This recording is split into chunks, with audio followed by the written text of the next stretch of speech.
Hello स्वादिका up to all. आज हम स्टार्ट करेंगे पीच एंड मी के एपिसोड 3 के साथ। तो पीच एंड मी के एपिसोड 3 में जो स्टार्टिंग है उसमें पीच और थी की मतलब कुछ रोमांटिक मूवमेंट्स चल रहे होते हैं, वो रोमांस भरी बातें भी करते हैं। एंड नेक्स्ट सीन में जो मीरा होती है, क्योंकि वो अब एक न्यू बॉडीगार्ड बन चुकी है इस आर्सेनिक ग्रुप की, तो पूरी तरीके से जो उसके बॉस का घर है उसे अच्छे से एक्सप्लोर कर रही है। ए टू जेड हर जगह उसको अच्छे से देखनी है, क्योंकि कहीं से भी किसी भी टाइम कुछ भी हो सकता है, अटैक भी हो सकता है किसी भी एनिमीज़ के थ्रू इनके ऊपर कहीं से भी, क्योंकि इनका घर काफ़ी बड़ा है, मतलब पैलेस टाइप है। पैलेस तो सब जानते हैं कितना बड़ा होता है, कितने बड़े एकड़ में फैला हुआ होता है। तो उतनी देर में वहाँ पे जो उसकी बहन है क्या सॉरी जो थी कि जो सबसे छोटी बहन है वो आती है और वो कह रही थी कि तुम यहाँ पे क्या कर रही हो। तो जो मीरा है वो सब कुछ बताती है कि एक जो बॉडीगार्ड है उसका काम क्या होता है करना, वही मैं यहाँ पे काम कर रही हूँ और आपको अभी बाहर नहीं होना चाहिए। तो कहती है कि मैं बस यहाँ पे आई हूँ और वैसे भी मेरा घर है, मैं इसका चप्पा चप्पा जानती हूँ, तो तुम टेंशन मत लो।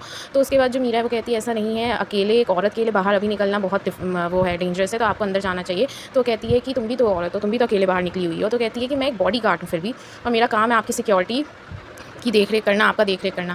तो अब यहाँ पे जो उसकी जो सिस्टर है थी कि वो उसकी आँखें मीरा की बंद कर लेती है और कहती है कि ठीक है, तुम मुझे लेके चलो, क्योंकि मुझे ये जो फ्लावर्स हैं ये वास में लगाने हैं, तो मुझे गाइड करो वो जगह। अब वो आँखें बंद हैं मीरा की, लेकिन फिर भी वो ए टू ज़ेड हर चीज़ एकदम एग्जैक्ट बताती है, कब किस टाइम पे कौन-सा स्टेप आ रहा है, कितने स्टेप आ रहे हैं, कितनी सीढ़ियाँ आ रही हैं मतलब। तो वो चीज़ देख के जो उसकी बहन है वो बहुत ज़्यादा खुश हो गई थी। उसके बाद वो लोग वहाँ पहुँच जाते हैं जहाँ पे उसको वास में फ्लावर्स लगाने होते हैं। वो कहती है मीरा कि हम पहुँच गए हैं। जैसे ही हाथ हटाती है, फिर जो मीरा है वो कहती है कि अब आपको जल्द से जल्द फ्लावर्स अरेंज कर लेने चाहिए और जाके थोड़ी नींद मतलब लेनी चाहिए, सो जाना चाहिए। तो उसके बाद जैसे ही वो वहाँ फ्लावर्स अरेंज करने जाती है, वो मीरा से पूछती क्या तुम्हारा कोई निकनेम है। तो कहती है कि नहीं, मेरा तो कोई निकनेम नहीं है। तो जो उसकी बहन है वो कहती है मेरा निकनेम है, मेरा नाम मतलब निकनेम है प्लब, तो तुम मुझे प्लब कह के बुला सकती हो। ओके, अब जो उसकी बहन है प्लब, वो उससे बातें करती कहती है कि तुम तुम बॉडीगार्ड भी हो, तुम सेक्रेटरी भी हो मेरे भाई की, तो तुम क्या मिस्टर मॉक जो है उनकी तरह दोनों काम करोगे। तो मीरा जो है वो कहती है हाँ। उसके बाद जो प्लब है वो कहती है तो क्या तुम ये बता सकती हो कि मतलब तुमको तो मेरे डैड हांगकांग से लेके आए हैं, तो तुम्हारी फैमिली कहाँ रहती है, थाईलैंड में रहती है या हांगकांग में। क्योंकि अगर थाईलैंड में रहती है तो तुम यहाँ ट्रांसफर हो गई तो तुम्हारे लिए बहुत ही अच्छी बात है, लेकिन अगर हांगकांग में रहती है तो तुम्हें दुख हो रहा होगा कि तुम अपनी फैमिली से अलग हो गई हो। तो उसके बाद जो मीरा है वो कहती है कि मेरी कोई फैमिली नहीं है, ना यहाँ है ना वहाँ है। तो उसके बाद वो ए टू जेड सब बताती है कि आर्सेनीस के बॉडीगार्ड्स जो होते हैं वो वही बन पाते हैं जिनके आगे पीछे कोई नहीं होता, मतलब उनके फैमिली मेम्बर्स में कोई नहीं होता। और जो ली फैमिली है वो ना ही सिर्फ हमें एक नई ज़िंदगी देती है, बल्कि हमें एजुकेशन भी देती है। और ये दोनों चीज़ें हमारी लॉयल्टी मतलब हमारे भरोसे के बदले कि हम आगे आने वाले समय में हम उनके साथ लॉयल रहेंगे, ईमानदार रहेंगे, हम उन पे कभी भी उनको मतलब ठुकराएँगे नहीं, धोखा नहीं देंगे, हम उनकी हर तरफ से सुरक्षा करेंगे, क्योंकि हमारी कोई फैमिली नहीं है और हम पे कोई डिपेंडेबल नहीं है अभी।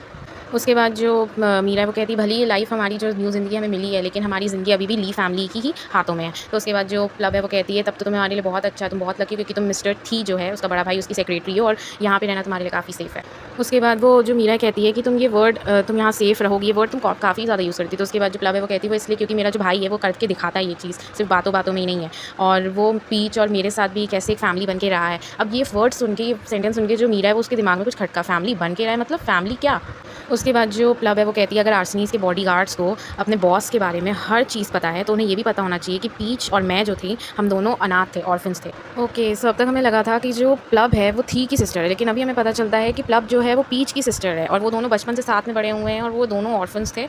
एक्चुअली इसी एपिसोड के नेक्स्ट पार्ट में हमें बताते हैं कि जो पीच और थी का जो पीच और प्लब का जो बाप होता है वो काफ़ी गंदा इंसान होता था। तो एक अब जो डिसीजन के बारे में ये लोग बताने जा रहे थे, एक्चुअली डिसीजन नहीं था, एक ट्रुथ था जिसके मतलब जो अब इन्हें फेस करना है, क्योंकि आए दिन जो पीच है उसे नाइटमेयर्स आते रहते थे उसी इंसान के, जब वो अपनी जब वो पीच को और प्लब को मारा करता था, वो भी गोल्फ के स्टिक से, तो वो नाइटमेयर्स उसको हमेशा आते थे। तो अब जो थी है उसका कहना था कि मैं तुम्हें ये डेथ सर्टिफिकेट इसलिए दे रहा हूँ क्योंकि अब समय आ गया कि वो नाइटमेयर्स में जो इंसान आके तुम्हें हॉन्ट करते हैं, तुम्हें डराते हैं, तो मैं तुम्हें ये बता दूँ कि अब ऐसा कभी नहीं होगा, क्योंकि वो अब कभी तुम्हारी ज़िंदगी में वापस आएंगे नहीं, और अब समय आ गया कि तुम दोनों इस चीज़ को फेस कर लो।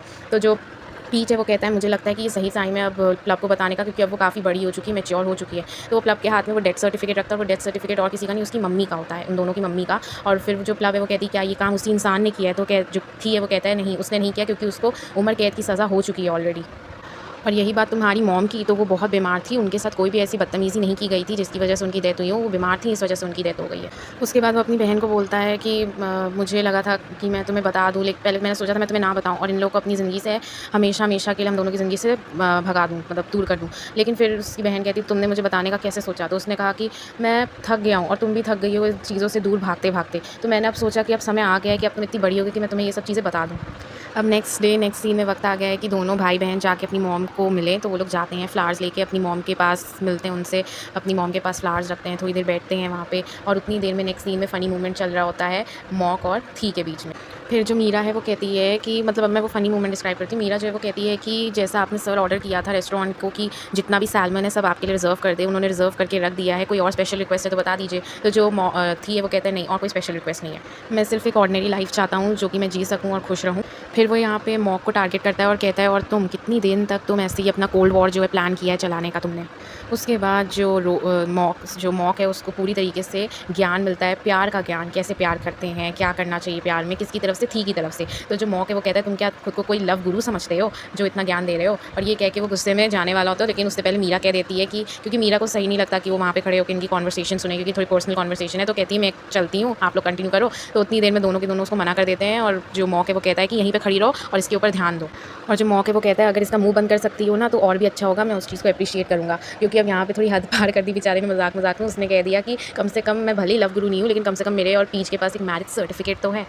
उसके बाद जैसे ही मॉक जा रहा होता है उतनी देर में जो थी है वो कहता है कि कम से कम उसको once in a while call कर लिया करो रूम को, अपना जो ये तुम्हारा प्राइड है, घमंड है, इसको कम से कम तुम अपने अंदर शैलो मतलब स्वॉलो करके रख लो और घूट पी के रख लो और कम से कम इसके बहाने तुम उसकी आवाज़ तो सुन पाओगे। अब इन सब के ऊपर हमला हो जाता है वो और मीरा जो है वो बहुत मुश्किल से इन लोग को बचा पाती है और कहती है कि मैं इनको कवर करके रखती हूँ, आप 10 मिनट के अंदर कार की तरफ चले जाओ भाग के। तो यहाँ तक जो पीच है वो कार की तरफ अपनी बहन को नहीं लेके जाता, उल्टा अपनी बहन से कहते तुम यहाँ वेट करो और वो जाके उन लोगों के साथ लड़ाई करने लगता है क्योंकि उसको लड़ने के लेसन्स ऑलरेडी थी ने दे रखे थे। फिर दूसरी तरफ जैसे ही वहाँ पे मॉक आता है उन लोग की तरफ, पीच और उसकी बहन की तरफ, वो देखता है कि यहाँ पे ऑलरेडी इतने सारे एनिमीज़ हैं, तो फिर उसको याद आता है कि उसका बॉस भी अकेला है, हो सकता है उसके पास भी एनिमीज़ हो, तो वो फ़ौरन थी की तरफ भागता है और थी को भी उन चारों मतलब चारों तरफ से उसको घेर रखा होता है उसके एनिमीज़ ने और उसको एक-एक करके मारने आते हैं, पर थी भी कम नहीं है, वो भी मारना शुरू कर देता है उन्हें। अब जो मतलब थी है वो तो लड़ाई कर रहा है, लेकिन दूसरी तरफ से उसके ऊपर कोई गोली चला देता है और उसको गोली नहीं लगती क्योंकि बीच में मॉक आ जाता है और उसके हाथ में गोली लग जाती है। बस उसी टाइम जिसने मॉक को गोली मारी है उसको गोली मार देता है रोम, क्योंकि वहाँ रोम अचानक से आ जाता है। अब रोम इतने ज़्यादा गुस्से में लग रहा होता है क्योंकि उसके बॉयफ्रेंड को जिससे वो प्यार करता है मॉक से, उसको गोली लगी है। तो जो थी है वो मना करता है उसे मार डालने को, क्योंकि वो कहता है मत मारना उसको, कुछ मत करना। लेकिन जो रोम है वो मॉक के हाथ में लगी गोली देख लेता है, फिर मॉक की तरफ देखता है और फाइनली वो उसको मार के ख़त्म कर देता है। बाद में हमें नेक्स्ट सीन में ये पता चलता है कि वो वहाँ पे मारने इतने सारे लोग मतलब पीच और थी को नहीं थे, ना ही उसकी बहन को, बल्कि मेन टारगेट और कोई नहीं रोम था। तो रोम को ये करना ही पड़ा फाइनली।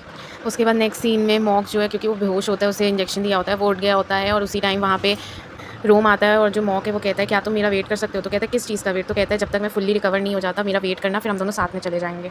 जो मॉक है वो कहता है कि हम काफ़ी टाइम तक एक दूसरे से दूर थे, अब मुझे ये नहीं पता कि इतना टाइम तुम्हारे लिए काफ़ी था ये जानने के लिए कि तुम मुझे पसंद करते हो कि नहीं, तुम कैसा फील करते हो मेरे बारे में, पर मेरे लिए इतना टाइम काफ़ी था ये रियलाइज़ करने के लिए कि मैं तुम्हें कभी अकेला नहीं छोड़ सकता, मैं तुम्हें जाने नहीं दे सकता अपनी ज़िंदगी से। ये सुन के जो रोम होता है उसे गले लगा लेता है और कहता है मैं खुद तुम्हारे बिना नहीं रह पा रहा था। उसके बाद अचानक से उसके हाथ में दर्द होने लगता है, मॉक के वो जैसे ही रोम उठता है मॉक उसे वापस खींच लेता है और कहता है इतना भी दर्द नहीं हो रहा जितना तब हुआ था जब तुमने मुझसे कहा था कि मैं तुम्हें हमेशा के लिए छोड़ जाऊँ। तो उसके बाद जो रोम है वो कहता है कि मैं वो कहना नहीं चाहता था, आई एम सॉरी। अब जो मॉक है वो एक रात रुका नहीं, क्योंकि जबकि उसको बोला गया था रेस्ट के लिए, तो जो रोम है वो कहता है एक रात अगर रुक जाते हॉस्पिटल में तो कुछ हो नहीं जाता। उसके बाद जो रोम है वो कहता है क्या तुम श्योर हो तुम मेरे साथ वापस चलना चाहते हो? तो वो कहता है कि हाँ। तो फिर जो रोम है वो कहता है किस तरीके से, मतलब मेरा बॉडीगार्ड या सेक्रेटरी बन के या फिर मेरा बॉयफ्रेंड बन के? तो उसके बाद जो रोम है वो कहता है जो मॉक है वो कहता है वो मैं तुम पे छोड़ता हूँ डिसाइड करने को। तो उसके बाद जो रोम है वो कहता है अगर तुम मेरे पे छोड़ने वाले हो डिसाइड करने को तो अपने लेफ्ट हैंड से गन को यूज़ करना बंद कर दो, क्योंकि वो राइट हैंड वाला है, वो लेफ्ट हैंड से इसलिए शूटिंग करता है क्योंकि रोम लेफ्टी है और वो खुद लेफ्ट हैंड से शूट करता है। तो उसके बाद जो रोम है वो कहता है जो तुम हो नहीं तुम अपने आप को क्यों फोर्स कर रहे हो बनने में, वो भी सिर्फ मेरी वजह से। उसके बाद जो मॉक है वो कहता है तुम्हें पता था? उसके बाद जो रोम है वो कहता है मैं तुम्हें अपना बॉडीगार्ड नहीं बनाने वाला, सेक्रेटरी नहीं बनाने वाला, असिस्टेंट भी नहीं बनाने वाला हूँ, लेकिन एक पोजीशन है जो मैं तुम्हें देना चाहता हूँ, वो है मेरी लाइफ पार्टनर की पोजीशन। तो अगर तुम्हें मेरे साथ आना है तो तुम्हें मेरा लाइफ पार्टनर बन के चलना होगा। उसके बाद जो रोम है वो जो मॉक है वो कहता है कि कोई भी पोजीशन तुम्हारे पास अवेलेबल हो, जो भी है मैं उसमें ये बेसिस पे ही मैं तुम्हारे साथ चलूँगा। एंड देन इन दोनों के बीच में किस होती है, दो सो क्यूट। उसके बाद नेक्स्ट सीन में जो मीरा होती है उसकी क्लास लग रही होती है और वो कोई नहीं मॉक लगा रहा होता है और उसी टाइम वहाँ पे प्लब आ जाती है और वो कहती है कि प्लीज़ इसे फायर मत करो। तो जो मॉक है वो कहता है प्लीज़ आप मेरे काम में इंटरफेयर मत कीजिए, प्लीज़ कॉपरेट कीजिए, क्योंकि ये आपकी सबकी सिक्योरिटी की बात है और मुझे नहीं लगता कि मीरा भी इस जॉब के लिए एकदम परफेक्ट है। बट फाइनली क्योंकि उसने सब कुछ बता दिया था उस टाइम वहाँ पे क्या क्या हुआ था जब पीच और मी का ध्यान रख रही थी मीरा, तो इसने हमें बचाने की भी बहुत कोशिश की थी, इसने सब कुछ बता दिया। तो फाइनली इसको फायर नहीं किया उसने। और नेक्स्ट सीन में जो पीच और थी है वो दोनों साथ में बैठे होते हैं और जो थी है उसको ये बात खटक रही होती है कि रोम के लिए लोगों की लाइफ एकदम वर्थलेस है, मतलब एकदम ऐसी है कि मतलब कोई वर्थ ही नहीं रह गया, कोई कुछ है ही नहीं लोगों की ज़िंदगी उसके लिए। फिर उसके बाद जो पीच है वो उसे समझाता है कि उसने जो भी किया वो हमारी इसलिए किया क्योंकि वो हम सबसे प्यार करता है और स्पेशली मॉक से, क्योंकि मॉक को गोली लगी थी और जब मेरे पे खतरा आया था तो तुमने भी तो आके गोली मारी थी जिसने मेरे को नुकसान पहुँचाने की कोशिश की थी। और वो सीन डिस्प्ले भी होता है जब जो थी है उसने पीच को बचाने के लिए एक इंसान को गोली मारी थी, क्योंकि वो पीच को बहुत तंग कर रहा था। तो वो चीज़ देखने के बाद कहीं न कहीं उसको रियलाइज़ होता है कि नहीं, जो रोम है उसने कहीं न कहीं शायद सही भी किया, क्योंकि उसने हम प्यार के चक्कर में ये काम किया।